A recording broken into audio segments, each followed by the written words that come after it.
The sound of my daughter's palm striking my cheek cracked through the old mission chapel like a starter pistol.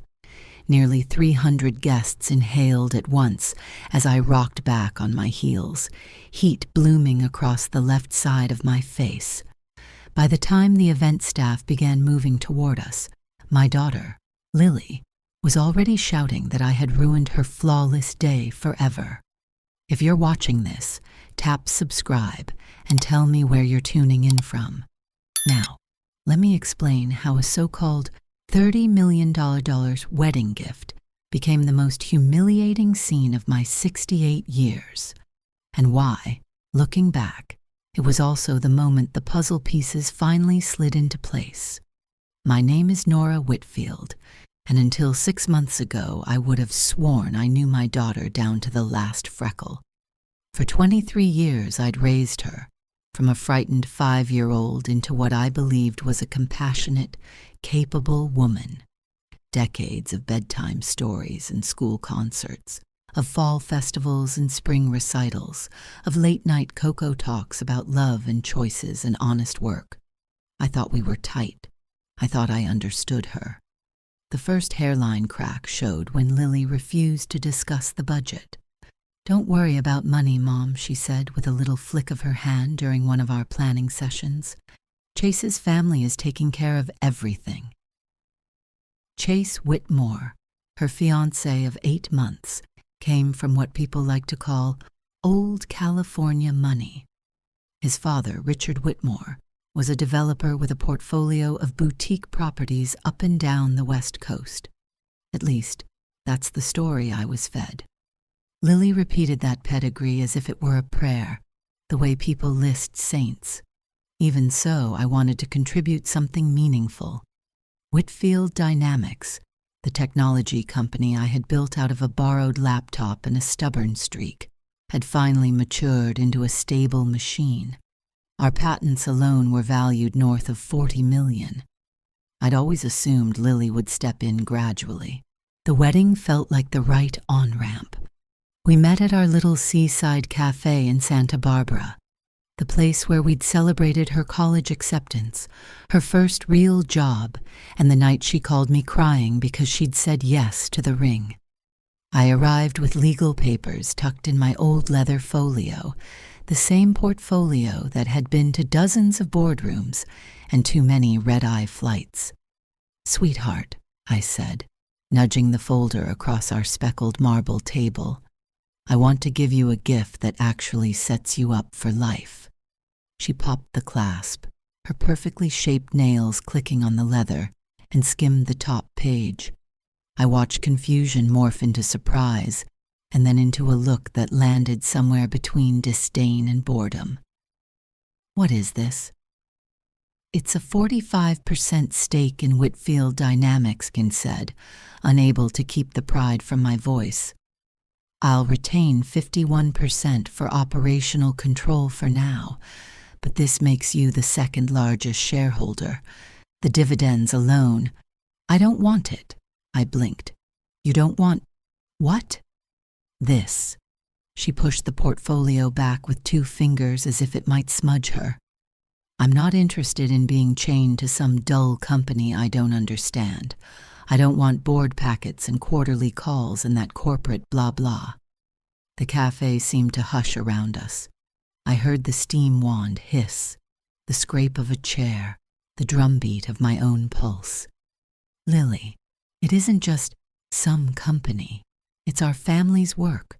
I built it from the ground up so you could have options." "I appreciate that," she said, with that smooth, weightless tone she'd perfected. "But I'm not you. I'm not built for spreadsheets and shareholders. It's not who I am." "Then what do you want?" I asked, gentler than I felt. "How can I help you and Chase start well?"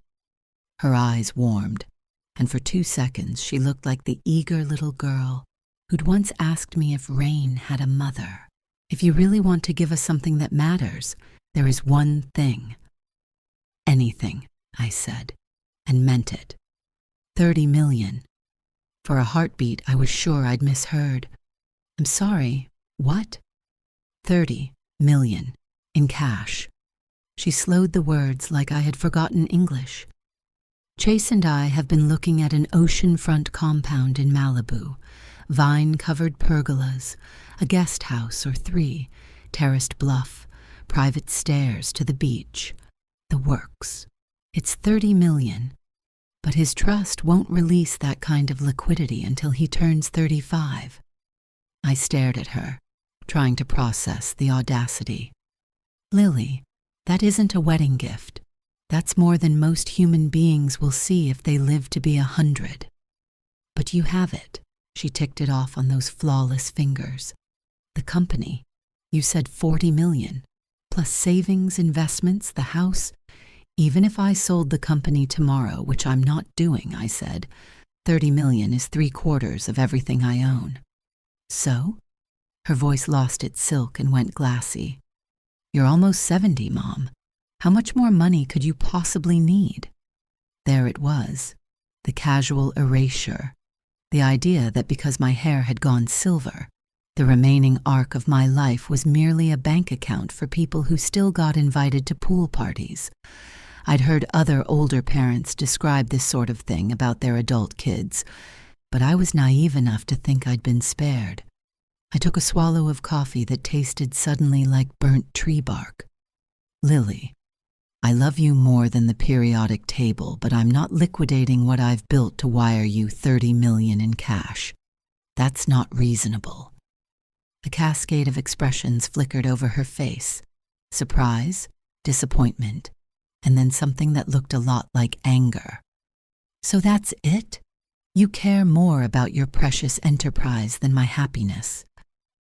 I'm offering you nearly half of a thriving company with future upside and immediate, reliable income, I said. How is that not helping? Because I said I don't want to babysit a company, she snapped. I want to live, travel with Chase, maybe start a family. I can't do that if I'm stuck in board meetings. I almost laughed at the lunacy. The idea that owning shares and collecting dividends demanded more bandwidth than managing a sprawling $30 million oceanfront estate. But Lily was serious. Stone serious. What does Chase think? I asked. Chase agrees, she said quickly. He thinks starting fresh without any strings to your company is best. He's got businesses he wants to launch, import-export. His European network is strong, but he needs capital. Something cold slid behind my ribs. What kind of network? Which countries? Mom, she said, sweet and bright as a blade, stop interrogating. This is about love and a home. You'd be securing our future. Isn't that what parents want? The shares I'm offering throw off roughly $2 million a year in dividends, I said quietly. That's security. That's dependence, she shot back. On you, on your decisions, on market cycles. With a property, we'd have something real, ours, not tied to you. I searched her face for the little girl who'd once pressed math worksheets into my hands and begged me to grade them. The girl who'd learned the difference between needs and wants and promised to be wise. The woman across from me wanted independence from my values and my work, while demanding I bankroll the separation at a scale only oil barons sneeze at. I need time to think, I said finally. Her smile flashed victorious. Of course, we've got 2 weeks. Those 2 weeks were a slow-motion car crash. Lily called daily, twice on days when the fog didn't lift. Always with the same single-item agenda. Had I made my decision about the $30 million? She didn't ask about my back, or the product demo I was prepping for, or the neighbor who'd broken a hip. The only noun in her vocabulary was money. I asked my attorney, Marcus Webb, for his bluntest counsel. If you wire that kind of cash, he said, you'll be cash poor in 5 years, and she'll be back for more. I called my sister June up in Oregon. June adored Lily and had always been the fun aunt. She sounded horrified. That doesn't sound like our girl. It sounds like a script somebody wrote for her. We had only met Chase Whitmore 3 times before the wedding. handsome in the lacquered way that comes from personal trainers and boutique orthodontists.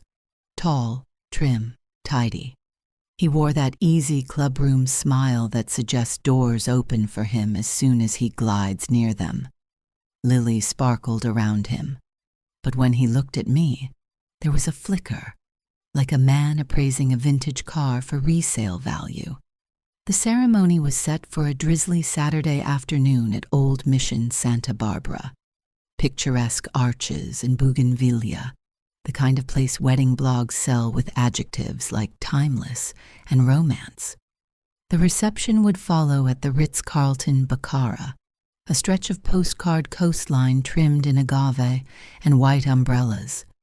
Lily wanted perfection and had chased it like a second full-time job. Flowers and quartets, signature cocktails and monogrammed napkins. The guest list ballooned from 50 to 300, the majority being Whitmore relations and their orbit. I could have counted my own friends on 2 hands. At the rehearsal dinner, held at the Whitmore's Country Club, Richard offered a toast that made my stomach clench. To Lily, he said, raising his champagne, who has brought bright joy to our chase, and to Nora, who raised such a remarkable daughter and is being so magnanimous with her wedding gift. He lingered on magnanimous. The room pivoted toward me with knowing smiles, as if I were Santa rolling a sleigh of Krugerrands up the driveway. I managed a nod while a furnace lit under my breastbone. Someone had clearly told Richard a story in which my signature was already on a wire transfer. After dinner, Chase asked for a quick word and guided me onto the terrace. The fairways rolled away, silvered by the marine layer. He started a speech he'd obviously workshopped in a mirror. Nora, I want you to know how grateful we are for what you're doing. The Malibu compound, it's our dream. A place to begin our family, build a life. I haven't agreed to anything, I said. He blinked. The smile faltered before he stapled it back on. Oh, Lily gave me the impression it was settled. It isn't. We stood with the jasmine drifting across the walkway. His charm didn't feel effortless anymore. It sat crooked, like a borrowed jacket that pinched. Well, he said, smoothing his cuff, I'm confident you'll land on the right decision. Lily's happiness matters to you. It's everything to me. There was something wrapped in velvet inside his tone, soft on the outside, inflexible at its core. Her happiness matters, I said, which is why I'm offering her stability with growth. The stock, he said, waving it away. Lovely gesture. But we prefer a clean start. No dependence on anyone else's board, anyone else's choices. It was the throwaway manner, the casual dismissal of 3 decades of my early mornings and red-eye flights that snapped something crisp inside me. What Lily deserves, I said evenly, is a husband who nurtures her relationship with her mother, not someone who wedges himself between us. The mask went. His eyes went calculating in a way that felt reptilian. Let's be candid, he said softly. Lily is 28. She makes her own decisions, and what she wants is independence from your control. Control. I almost laughed, because I've paid college tuition and orthodontia and rent deposits and then offered her nearly half my company? The way you tie generosity to gratitude, the way you remind her, again and again, what you sacrificed. He stepped half a pace closer, voice a whisper.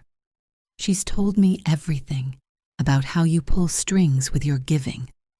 The accusation felt like an ice bath. I had never used my love like a leash, never held up receipts as proof that affection must be earned. The fact he could twist devotion into something ugly was breathtaking. That's not true, I said. If you think it is, prove you're wrong. Give her what she asked for, no strings. Let her live her own life. I stared at the man who believed he could rewrite 23 years in one evening. There's something you should know about Lily, I said. Something she may not have shared. His eyes sharpened. What kind of something? Lily was adopted when she was 5. She came from a violent home. It took years of therapy and patience to stitch her back together. If you're trying to isolate her from the people who love her, you're not protecting your wife. You're repeating a pattern. That's the past, Chase said flatly. Lily doesn't need to be defined by it. You're right, I said. She doesn't. She also doesn't need to be extracted from her support system. Saturday arrived with a low sky and a headache that throbbed behind my right eye. I wore the midnight blue dress Lily had approved months earlier, the mission filled with faces I didn't recognize. Lily looked incandescent on June's husband's arm, lace and silk drifting like fog, a smile as bright as a searchlight. I cried despite everything when she said her vows. Whatever had cracked between us, she was still my child. The cocktail hour passed without incident. People said lovely, neutral things to me. How beautiful the decor was. How fine the violinist sounded, as if speaking a language that didn't require verbs. We moved to the ballroom at Baccara. White roses, crystal stemware, a floor like butter. I sat at the head table between Lily's college roommate and one of Chase's groomsmen. The toasts rolled out, tender, funny, predictable. Then Lily stood. I want to thank everyone for being here, she began, her voice steady and clear. Chase and I are overwhelmed by your love. Scripted warmth for a minute, maybe 2, and then a pivot. I especially want to thank my mother, Nora Whitfield, who raised me from the time I was 5. Polite applause. I smiled, wary. She taught me grit and generosity. She taught me that family comes first. Her voice gained power. Which is why I'm thrilled to share that she's given us the most extraordinary wedding gift, the down payment on our new home in Malibu. The applause detonated. Cheers, whistles, glassware clinking. 300 people congratulating me for a sacrifice I had not made. Lily glowed, describing decks and vineyards, thanking me as if the wire had already cleared. Chase beamed beside her, the picture of humble gratitude. When she sat, I leaned in and whispered through my smile, "What are you doing?" I never agreed. She turned her face a fraction toward me. From a distance, the smile was sugar. Up close, it was ice. "You will, Mom," she murmured. "Now you have to." That's when I understood the play. It was social engineering. Announce my gift publicly, so that refusing would brand me as miserly and cruel.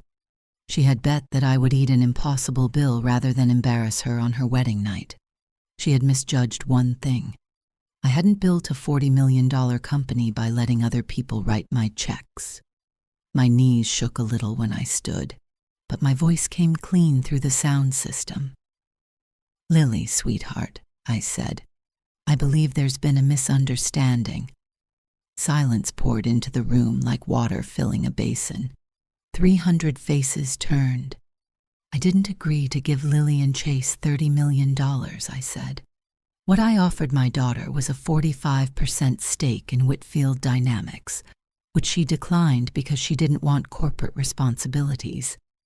You could have heard a fork kiss porcelain in Idaho. Lily's face swung from lit from within to stricken. "Mom!" she hissed, attempting to pitch under the mic. "What are you doing?" "Correcting the record," I said, still facing the room. "I love my daughter. I won't be strong-armed into wrecking my finances to underwrite a lifestyle I can't sustain." Chase shot to his feet, color rising. "Nora, this isn't the time. We can discuss." The time for private chats ended when my daughter announced something untrue to 300 people. I looked at Lily, and my heart split at the fury in her eyes. "You boxed me in, honey. You forced my hand." "You're humiliating me," she said, shaking, "on my wedding day." You humiliated yourself when you chose pressure over honesty. The slap came so fast I didn't see it. The crack ricocheted off crystal and crown molding. My head snapped. Gasps rolled like surf. "You selfish, bitter old woman," she shouted. "Etiquette be damned. All I wanted was a start. You would rather clutch your money than see me happy." Security began moving, and Chase grabbed her wrist, whispering urgently. But Lily had left the ballroom of civility. 23 years of something, grievances I didn't know had been accruing, poured out raw. "Do you know what it's like growing up with you?" she yelled. Always grateful, always proving I was worth the rescue, never allowed to forget I was adopted. The words hit harder than the palm. "That isn't true," I said, but she barreled on. "Every time I wanted something you didn't deem practical, you gave me that look, the one that said I owed you." Mascara streaked. She didn't care. "I'm done owing you. I want to be free of your expectations, your judgments, your control." Security arrived. 2 men in suits who looked like they wished they were anywhere else. The coordinator hovered, white-knuckling her clipboard. "Ma'am," one guard said gently to me, "we'll need you to come with us." For a second I thought he meant Lily. Then I saw his eyes. They were on me. "I'm not the one who—" "The family has requested that you leave," he said, not unkindly but firm. "We can walk you quietly, or we can make a scene. Your choice." The family, the Whitmores, their venue, their rules. They wanted the problem, me, removed. I scanned the room a final time. A few faces held sympathy, but most arranged themselves into careful neutrality. Richard was already angling toward the mic, ready to lacquer over the crater. "Fine," I said, retrieving what tatters of dignity I could, and let them escort me out. I heard scraps as we crossed the room. Always felt something was off there. Poor Lily. Money makes monsters. By the time I reached my car, the narrative had been rewritten. I had become the villain, controlling matriarch who wrecked her daughter's big night over a checkbook. Lily had become the wronged angel. I sat behind the wheel, hands shaking, face throbbing, breath high in my chest. I didn't drive for 20 minutes. When I finally did, I went home to a cold house and poured a glass of Pinot that was far too big. 3 days passed before Lily called. Her voice was flat, scrubbed of warmth. "We need to talk." "We do," I said. We met at the same cafe where the rot had begun. Lily looked altered, harder around the eyes. She wore expensive, casual pieces that whisper money without shouting labels. I wondered whose funds had purchased them. "I've spoken to an attorney," she said. "No hello. About my legal rights with respect to your estate." I blinked. "Your legal rights?" "As your adopted daughter, I'm entitled to inherit. But there are strategies you could use to cut me out. I needed to understand my options." The coolness with which she discussed my eventual death, the presumption that my primary use was to turn into an inheritance, took the air out of the room. "Lily, I'm 68 and very healthy. I'm not planning on dying anytime soon." "But you will," she said, looking me directly in the eye. "And when you do, I want to make sure Chase and I are protected." "Protected from what?" I asked. "From the consequences of your choices?" I folded my hands on the table. "Be honest. How long have you and Chase been choreographing this? The public announcement, the pressure. How much of it was planned?" Her mask slipped a millimeter. "I don't know what you mean." But I could see the rehearsal in her poise. This hadn't been a spontaneous meltdown. It was a strategy. "Let me tell you what I think," I said, sliding my phone from my bag and opening the Notes app. "Chase Whitmore isn't just a charming rich kid looking for a beach view. He or his family needs liquidity. Fast. 30 million in fast. Her face went still. You're being paranoid, she said. Am I? I scrolled. Did you know Whitmore Holdings filed for Chapter 11 6 months ago, right around the time he started dating you? That's not possible.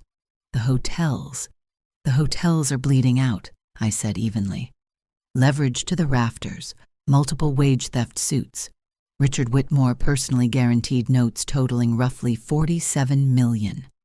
A federal bankruptcy court has their personal assets tied up. She stared, stunned. How did you? I hired a private investigator, I said. Same one who handles due diligence for acquisitions. I laid the phone down between us. Lily, the Whitmores aren't rich anymore. They're desperate.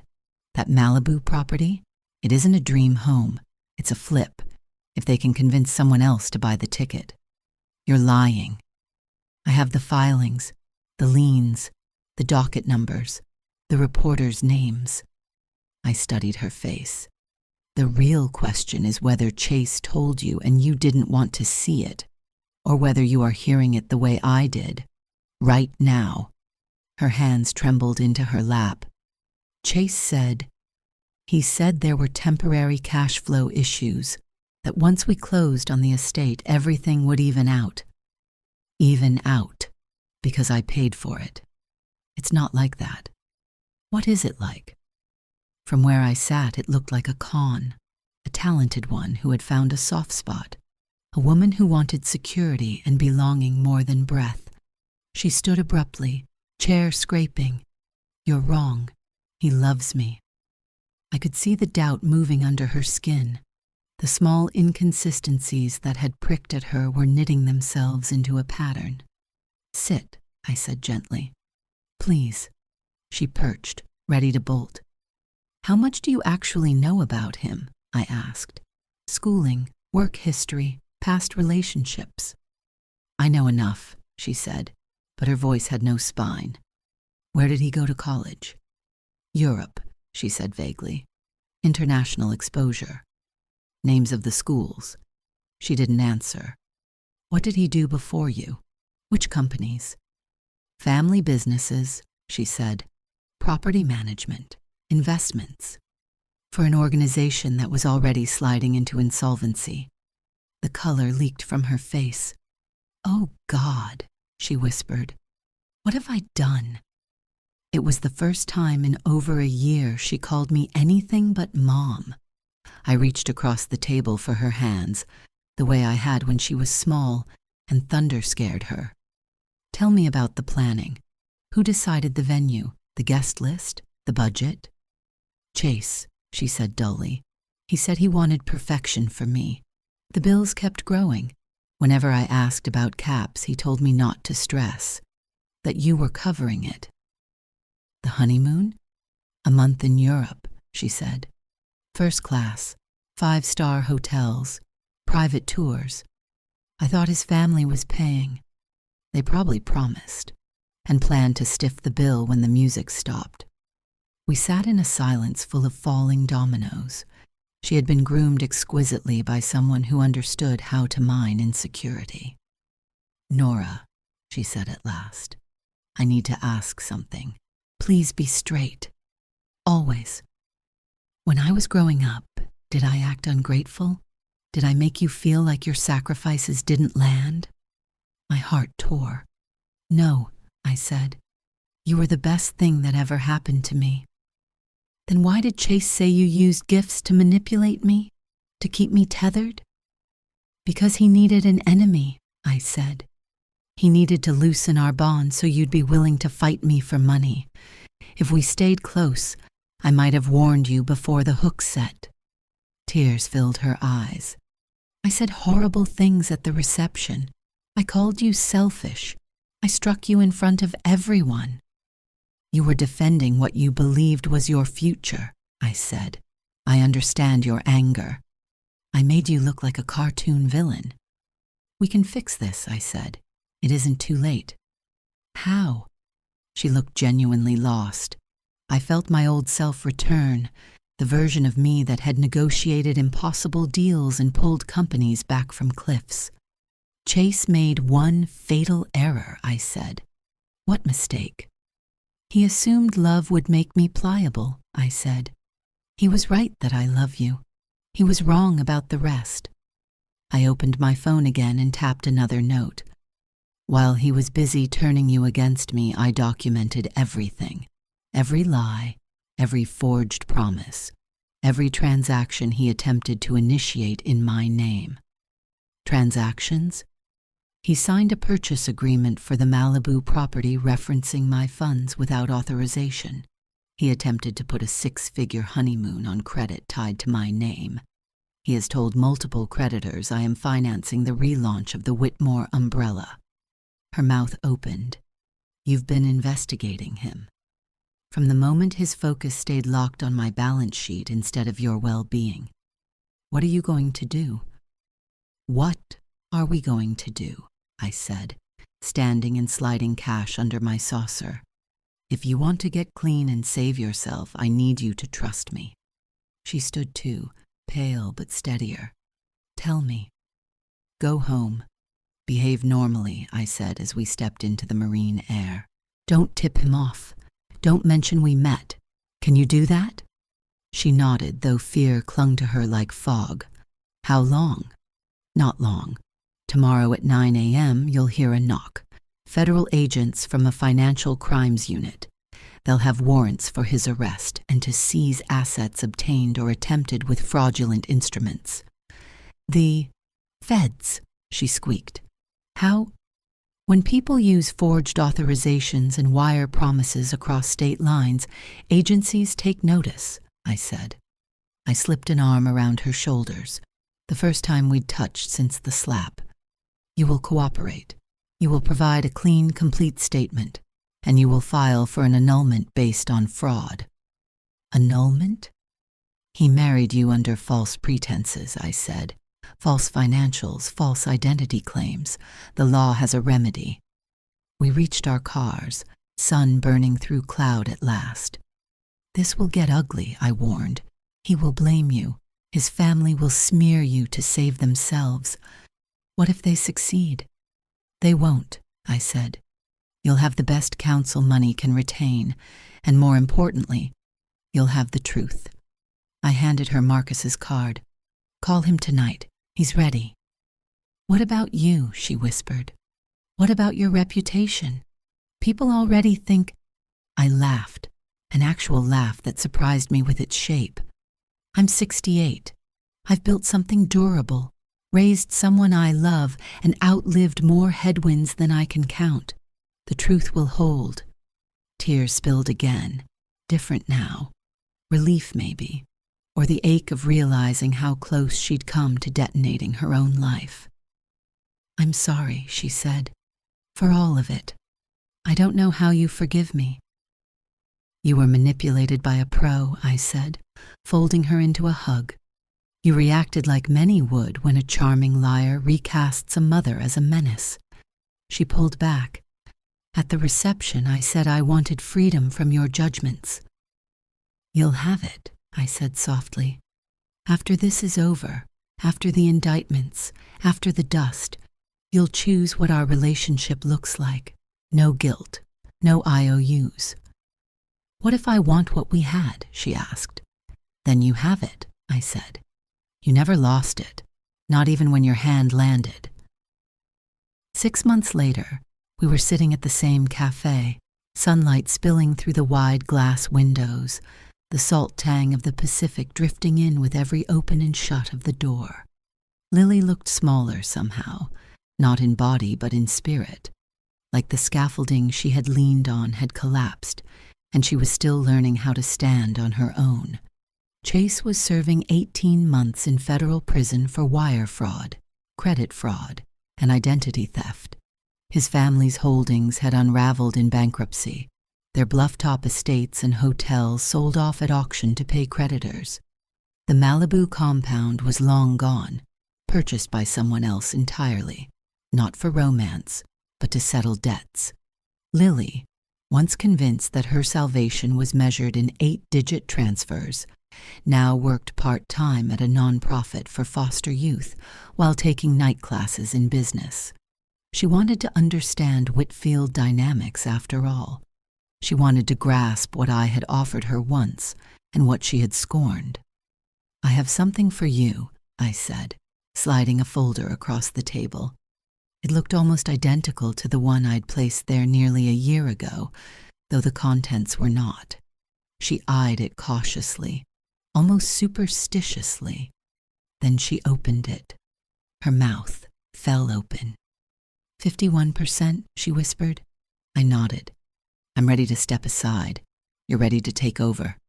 Her eyes filled with tears. "How have I earned this? I nearly ruined everything between us. I humiliated you. I fell for his lies. You survived him," I said gently. "You walked through fire and you didn't vanish. You learned. You chose truth, even when it broke your heart. You chose to rebuild. And most importantly, you chose family." Her hands trembled as she reached for mine. "I love you, Mom. I love you too, sweetheart. Always have, always will." As we stepped out of the cafe, the air felt lighter, different. 6 months had passed, and in that time the world had rearranged itself. Trust, once shattered, was being rebuilt plank by plank. Love had not vanished in the ash of betrayal. It had deepened, turned stronger, tempered. I thought back to that slap that had echoed through the ballroom, the humiliation that had felt unbearable, the whispers in the parking lot as strangers judged me. I thought of how social media had briefly turned my daughter's hand across my face into a viral clip labeled "The Wedding Slap Heard Around the World." What none of those strangers would ever know was that sometimes the worst rupture is also the first step toward healing. Lily had learned that independence doesn't come from severing the cords of love, nor from extracting money at someone else's expense. Independence is the quiet strength to admit mistakes, take responsibility, and start over. And I had learned something too, that sometimes the greatest gift you can give someone isn't cash or property or even a company. It's the space to fail spectacularly, to stumble and return, to find their way back to themselves and to you. The headlines and gossip faded as they always do. What remained was the quiet, the steady rebuilding, the laughter that returned slowly but surely. Family can break you. It can also teach you that forgiveness, real forgiveness, doesn't erase what happened. It transforms it. Thanks for listening. Don't forget to subscribe and tell me in the comments where you're watching from. Your story matters.